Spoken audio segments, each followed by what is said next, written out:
Just setting up for the great Frank Zappa.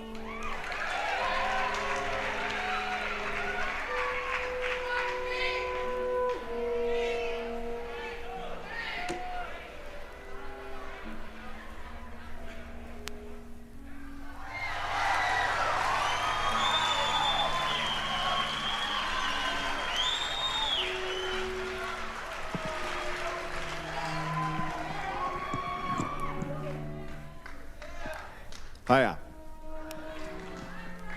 How you doing tonight?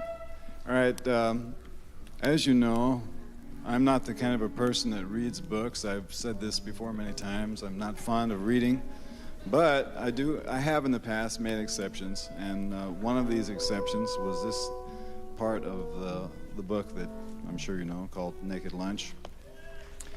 And I have received permission to read the part about the talking asshole.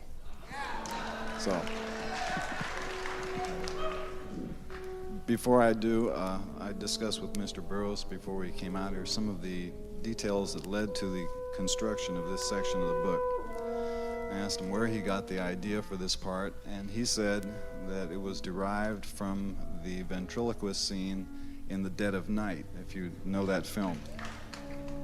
And I had a little bit of trouble following that for a moment there until he made it all very clear to me by saying that it was like when you have a ventriloquist dummy and suddenly the dummy starts talking for you. And so with that introduction, I start on page 132, and it goes like this.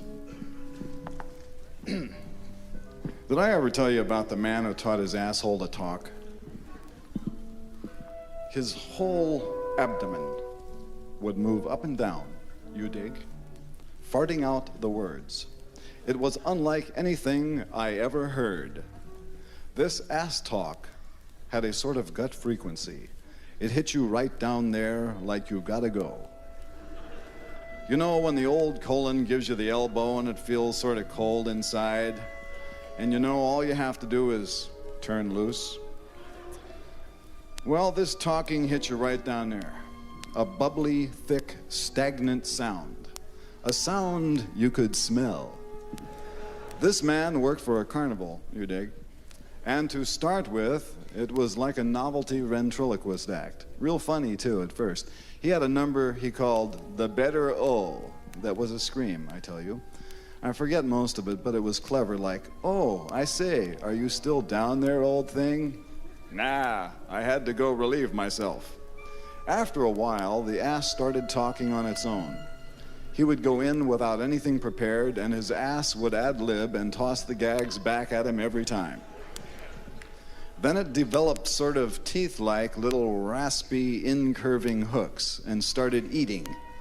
He thought this was cute at first and built an act around it, but the asshole would eat its way through his pants and start talking on the street, shouting out it wanted equal rights. It would get drunk, too, and have crying jags. Nobody loved it, and it wanted to be kissed, same as any other mouth. Finally, it talked all the time, day and night. You could hear him for blocks screaming at it to shut up, and beating it with his fist and sticking candles up it. But nothing did any good, and the asshole said to him, "It's you who will shut up in the end. Not me, because we don't need you around here anymore. I can talk and eat and shit." After that, he began waking up in the morning with a transparent jelly like a tadpole's tail all over his mouth.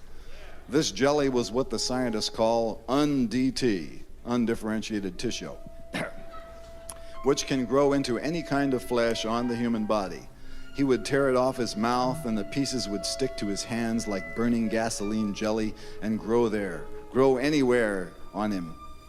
Grow anywhere on him, a glob of it fell. So finally his mouth sealed over, and the whole head would have amputated spontaneous. Did you know there is a condition occurs in parts of Africa and only among Negroes where the little toe amputates spontaneously? Except for the eyes, you dig? That's the one thing the asshole couldn't do was see. It needed the eyes. But nerve connections were blocked and infiltrated and atrophied, so the brain couldn't give orders anymore. It was trapped in the skull, sealed off.